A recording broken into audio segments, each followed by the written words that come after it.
I recorded this video while I was in Taiwan, but it never got published as I was on the airplane. Okay, so Xi Jinping has disappeared for about 2 weeks. Is he rotting in a jail? Is he sick? Or is he hiding somewhere? And the question is, why now? Because usually they can do that during a critical time or critical period. And, he's done this himself a few times, actually. And so it's not abnormal in the sense that he's done this before. However, right now, on paper, it's not a critical time. Or maybe that is the reason, considering the fact that there's been a lot of rumors about his loss of power, and the ones we've been discussing quite convincingly, actually. So for him to do this right now, it might just explain those rumors. And let's talk more about this. Since Xi Jinping's May 19th tour in Henan province, there's been only 2 reports about him. They were both phone calls, one with the French leader, the other one with the German chancellor.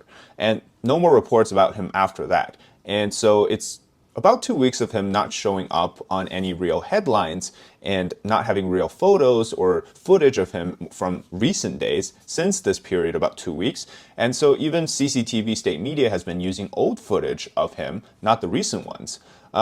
In 2012, he had done this in preparation, so he disappeared for becoming the next CCP leader.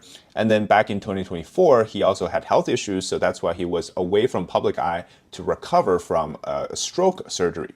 Now, the problem is if Xi Jinping doesn't show up soon, well, it's going to confirm some of those speculations. For one, well, he has to host important Politburo meetings.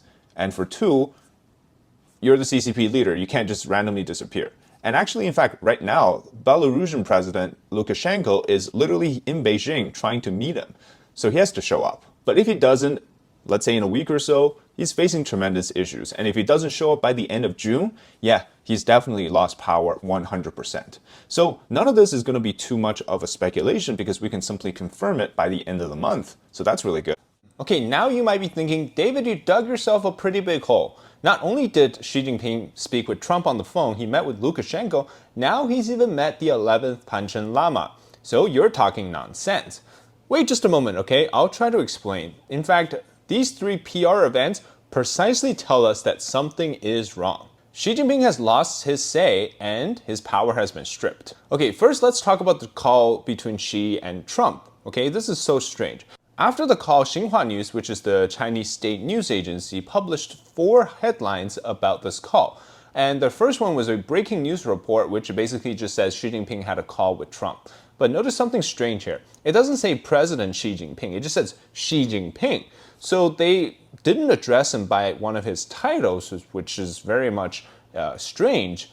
And then a few minutes later, they made the second headline, which says Xi Jinping spoke with Trump, but now they added president to it.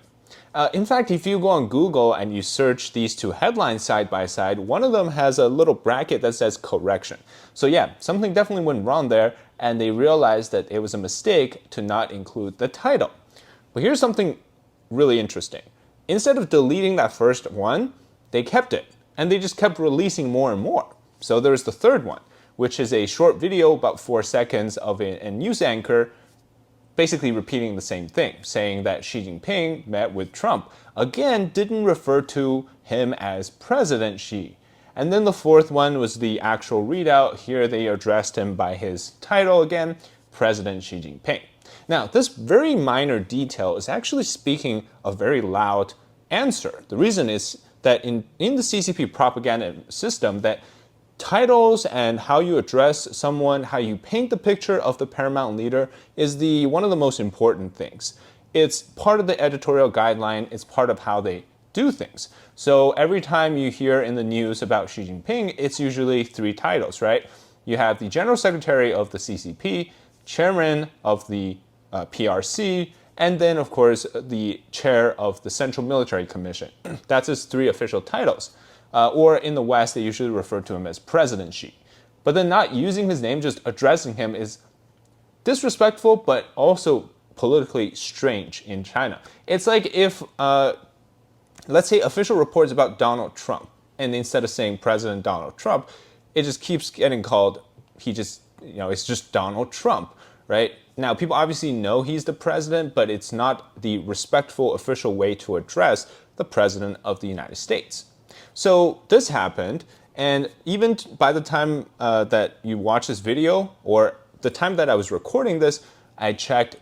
The 4 of the headlines are still up, and that very first one is still saying it hasn't been edited yet, because you can go back and edit. It just remains Xi Jinping met with Trump. Very interesting. And they even call him President Trump in the Chinese readout. So something's weird. But then also, if you look at what happened with the Lukashenko meeting, things are extremely weird. Usually when you have a foreign leader, especially somebody who is like Putin or Lukashenko, they're there to beef up on the anti-US alliance or coalition. Obviously, Xi Jinping would give them a special welcome, a very friendly reception. Except when Lukashenko showed up to Beijing, he didn't really get reported on what he did for the first 2 days, and it wasn't until the last day that he was scheduled to leave that he finally had this family private meeting with Xi Jinping. Now, according to Belarusian media and the vice president of Belarus in Beijing, they claim that this visit was an unofficial visit, it's not a state visit, and it was a family visit. But that's so strange because Lukashenko's family didn't accompany him on this visit. It's the vice president of Belarus who accompanied him on the visit. So you're telling me that you're meeting Xi Jinping's family, and Xi Jinping's wife doesn't get mentioned, his kids doesn't get mentioned, Lukashenko's family is not here. 2 dudes just hanging out for a family visit. Yeah, totally, right? But most people were very surprised by where this meeting took place. In the videos published by Belarusian media, we see that they are in some sort of a garden environment, which is very different from traditionally what we would see is the meeting halls or for state visits, which is more for official political situations. This one looked more relaxed. So that's very interesting. Obviously, people were speculating what's going on here after he had been missing for 2 weeks. And the environment, or you could say the furnishing of this place, is extremely subpar compared to the official banquet rooms or the state rooms. And it does not paint a picture that Belarus is a deep friend with the CCP in their partnership, as Lukashenko himself visits China very frequently, actually. So it's very weird, a way for you to meet an old friend of the CCP, in your backyard. Now, some people might claim that this is more personal, but that's really not how it works. Next meeting with the 11th Panchen Lama might actually explain this. But before we do, you have to understand why I have the speculation that Xi Jinping lost power. Now, there's a historical example of this. Hua Guofeng, who was basically in Xi Jinping's position, was stripped of power by Deng Xiaoping. And the way he did it was that for about 2.5 years or so, people in China still thought that Hua Guofeng was the paramount leader. And until, a few months before he was publicly, going out, that people realized, oh wait, Deng Xiaoping is actually in control now. So it takes a very long time for people to actually see who has the final say in the CCP. But until it finally happens, it just seems like the guy was still meeting with foreign leaders. He was still doing the daily affairs of things. He seems like was still running the country. So the same thing seems to be happening with Xi Jinping, is that there are some weird and strange actions from the CCP, yet the guy looks like he's still, walking around and running around being the leader of the CCP. But in fact, it's very possible that there's already these elders who, by the way, Deng Xiaoping was one of them as well, who are basically in control behind the scenes. You'd think something must have happened for him to not use the regular room. So obviously there's speculations. Did he get, put into house arrest, or, was he recovering from some health issues? Okay, now about the 11th Panchen Lama. This is very controversial, especially among the Tibetan population, because the real Panchen Lama, who is recognized by the Dalai Lama, has been missing since he was 5 years old. People believe maybe he was kidnapped by the CCP. So this 11th Panchen Lama is someone that was appointed by the Chinese Communist Party. It's not a recognized spiritual leader in the Tibetan Buddhist population. So the reason why the 11th Panchen Lama, I'm just going to use the title here, even though I know that's not the official one, it's not recognized, but I'm just going to use it for clarity's sakes. The 11th Panchen Lama offers a state visit to the CCP during every leader's power. So that's about 10 years. So once every 10 years, he will do a visit. Now, Xi Jinping met with Pan Chen in 2015. And before 2015, in 2005, Hu Jintao, who was a former leader at the time, met with Pan Chen again, and then back to 1996, which is still, it's a decade before that. Jiang Zemin also met with Pan Chen. This guy, back then, he was only 5 years old. Okay, so the reason why I say this is because meeting with the Panchen Lama is actually a critical step to ensure that the CCP can propagandize its legitimacy on the control over Tibet. Look, we have the Panchen Lama, the second spiritual, most prestigious spiritual leader from Tibetan Buddhism, is here to, come to seek audience in Beijing for the CCP. That must mean that we have total legit control over the Tibetan region because look, we have the Panchen Lama, which, by the way, is somebody who was likely a figurehead put into place by the CCP. So it's their way to establish their so-called legitimate control over the region. Okay, so this, you have to understand the context. Now, the reason why they see that the meeting with the Panchen Lama is so important is because not only is it a way for them to legitimize their control over Tibet, it is also a way for them to seek legitimacy of their own power within the CCP as well. So for Xi Jinping this time in 2025, now he was supposed to have stepped down back in 2022, but he didn't. So Pan Chen basically, met him again, right? Because every 10 years there's a new leader. Xi Jinping didn't follow that. So Pan Chen met him the second time, but this time in 2025, in the same meeting room that he had met Lukashenko. By that logic, if Lukashenko's meeting with Xi Jinping was an unofficial one, it means that this Panchen Lama meeting with Xi Jinping was also an unofficial one, which doesn't make sense. Again, because the most important thing for the CCP to legitimize their claim over Tibet is the meeting with the Panchen Lama. In fact, every single leader makes sure that their reception for the Panchen Lama is the utmost prestigious so that they can glorify their own power as well. Which goes back to why Xi Jinping did this, because not only is this actually a downgrade in terms of the reception, it's also a reflection of where Xi Jinping's power is. You think about it, right? If Xi Jinping was, like some people believe, still in control, then compared to 2015, right now in 2025, he should be in even more control, which means, per that logic, why would you not make the meeting with Panchen Lama even more glorious than the previous leaders have done, right? Because you want to suit yourself with this whole cult of personality, better than everybody else type of vibe. Why not make the meeting even more prestigious than anybody's ever done it, right? Because you have the opportunity and you have the, so-called control, so why not do it? Instead, what we saw, now this is not trying to clearly shame the Panchen Lama, but rather I think it's a clear decision to shame Xi Jinping, to show people that, look, you don't get what you want, you don't get your meeting halls anymore, you don't get your official workplace anymore, you get to meet him in some random off-screen, off-site area, right? Even though this is still inside the compound of the Chinese government called Zhongnanhai, it's not the big, vast banquet hall that they used to have. And from the photos here, you see it's the same room that they met Lukashenko. They added some furnishings. They added a folding screen behind it. They have Cai Qi back, who is Xi's secretary, yet he was missing from the Lukashenko meeting. He's back here. They added a little bit of the details that was missing from the first clip. And another thing to understand is that the CCP views the 5th year and the 10th years as the important years. So every 10th year, every 5th years, it's a bigger celebration than the first, second, third, or the 4th year, or the 6, 7, 8, 9, because those are not the 5 and 10s, right? So in fact, this year marks the 60th anniversary of their so-called control over Tibet. So if anything, this year's meeting with Panchen should be even better or even bigger. Okay, now we got this out of the way, let's go back to the other David to finish out the episode. And then to couple with that is something even more strange, on top of being strange already. Every month or so, the Politburo has to hold an important study session and meeting, all hands on deck meeting. Now, this is different from the secret meeting that we covered, but this one is like the regular routine meeting.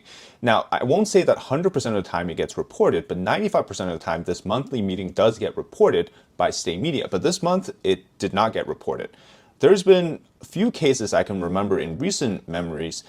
One was in 2018 before the trade war, well, during the trade wars, in August, I believe, that was not reported. The other one was 2022, at the end of 2022.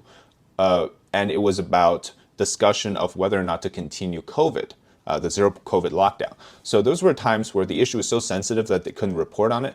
But other than that, like they usually have a reporting for this. So again, here is a set of rumors that recently popped up. So the reason why they're not hosting this meeting, according to the rumors, is because, well, certain people within the top echelon of the CCP have been essentially stripped of their power. The current Politburo Standing Committee, which is, Xi Jinping plus 6 other people, that's been dissolved in the sense that not officially, but in reality, it's been dissolved and they no longer hold power. So there's no reason for them to host these monthly meetings anymore because they're not running the party and the country anymore. And by this latest set of rumor, it says that Xi Jinping by August will for sure step down and that actually new candidates have been selected already. And then what they're trying to do is that, again, disclaimer, right? If the CCP doesn't dissolve itself or there's no dissolution of the system, it doesn't matter because, you can have the next guy come in and be even worse than Xi Jinping. But it's just right now, we have to be clear about that. But also we can still learn a little bit about what's going on there. Okay, so again, the disclaimer here is that if they don't get rid of the CCP, the next guy that comes in could be even worse.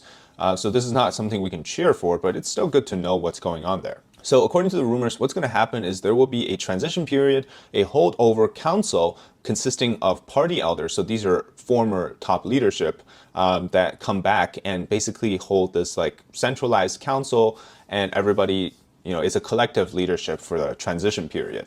And after that, who knows what's going to happen, but that's one of the scenarios for now. Still though, that monthly meeting would have been great to gauge at how realistic these rumors are.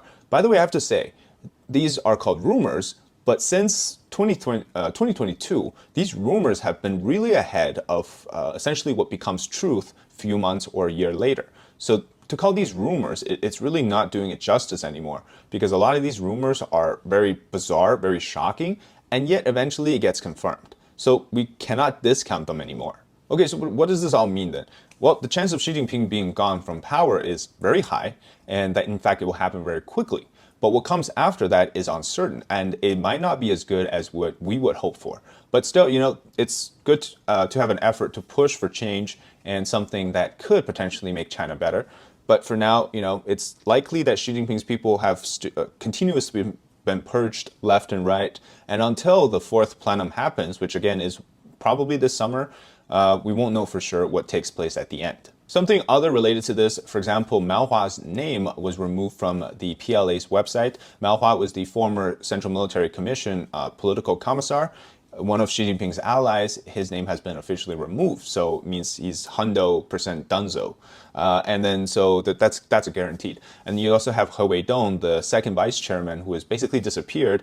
And they can't wait too long to announce his crimes or his charges. Or maybe he will be innocent, who knows. But the point is they can't just randomly keep this from people for too long because the speculations. And so there's all that. And then there's also rumors that the top commanders of the Eastern Theater in the PLA has been arrested, as well as top personnel in the Western Theater have also been arrested. What does this mean? So in China, after the military reorganization by Xi Jinping, there's 5 theaters. There's North, South, West, East, and then there's also Central.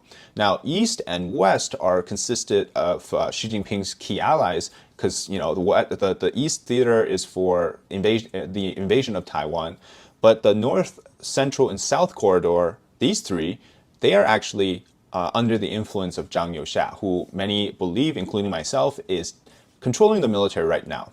So more people getting arrested, being questioned in the Eastern and Western Theater, again, it's another indirect point to Xi Jinping losing power.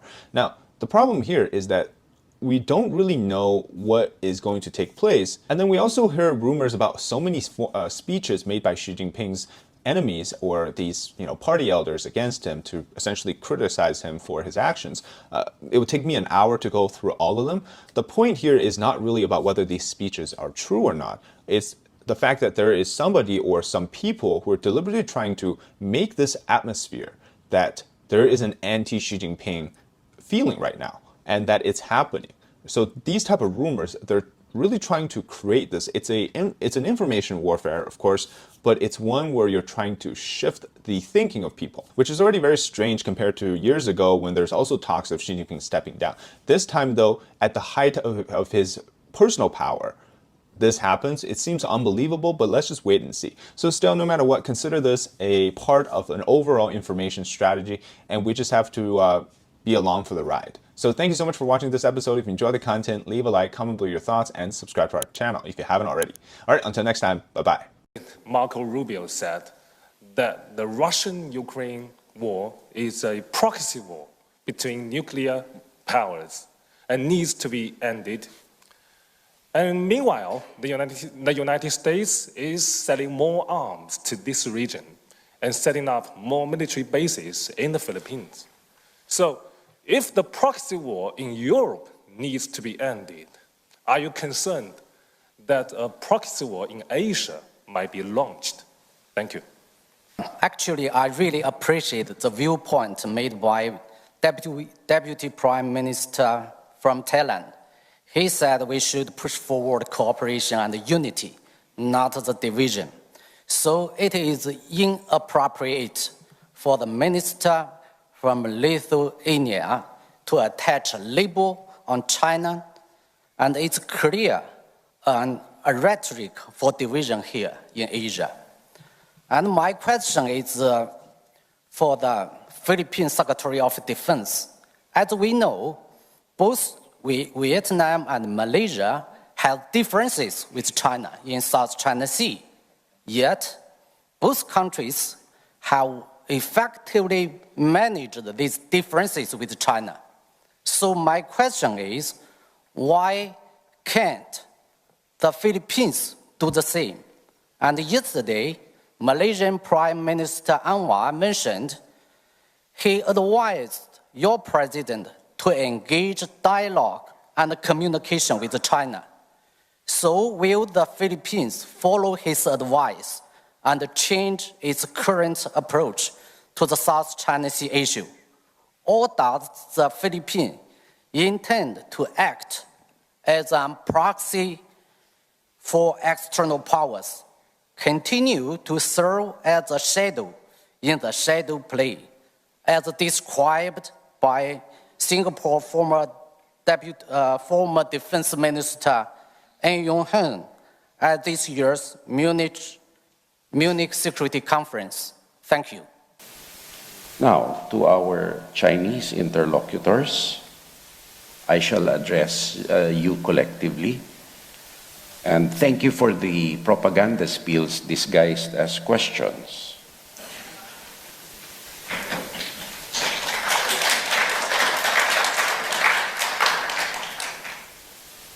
First, the comparison between the Philippines, Malaysia, and Vietnam. Let us not forget that while we are members of ASEAN, we are sovereign countries, each with its own territorial integrity and sovereignty. And I am sure that if what China is doing to the Philippines is done to Malaysia or to any ASEAN country, you would see a different reaction. And certainly as an ASEAN brother, the Philippines will stand up with that ASEAN brother in time of need, in support and in defense of what is international law and UNCLOS. As members of UNCLOS, we are all committed to support it. On the dialogue with China, unfortunately, in my personal opinion, the fact that the question was asked in the way it does, it engenders a deficit of trust in China's words vis-a-vis its actions. I just look back to 1995 on a place called Mischief Reef. There were a few bamboo structures erected there, and China said that these were temporary havens for fisherfolk. Now you have an artificial military island, heavily militarized. China says that it has peaceful intentions. Why does it continue to deny the Philippines its rightful provenance under international law and UNCLOS? And as proof of this, we do not stand alone. No country in the world supports the 9-dash line claim of China, or the idea that waters within this 9-dash line are internal waters of China. Several countries in the world, no less than 50, have joined the Philippines in condemning China's behavior in the South China Sea. None have agreed with China, and none has condemned the Philippines for standing up against China in the face of a threat to its territorial integrity and sovereignty, for which I thank the members in this chamber right now for your support. And thus, for dialogue to be effective, it must be coupled with trust. And China has a lot of trust building to do to be an effective negotiating partner in dispute settlement. We have to call a spade a spade. And that's what we see, and that is the biggest stumbling block to dispute resolution or dialogue with China. That deficit of trust, which I think any rational person or any person that is not ideologically biased with freedom of thought and freedom of speech will agree with me. And lastly, external policy sometimes is a mirror of internal conditions, and vice versa. I, for one, cannot trust a country which imposes, represses its own people.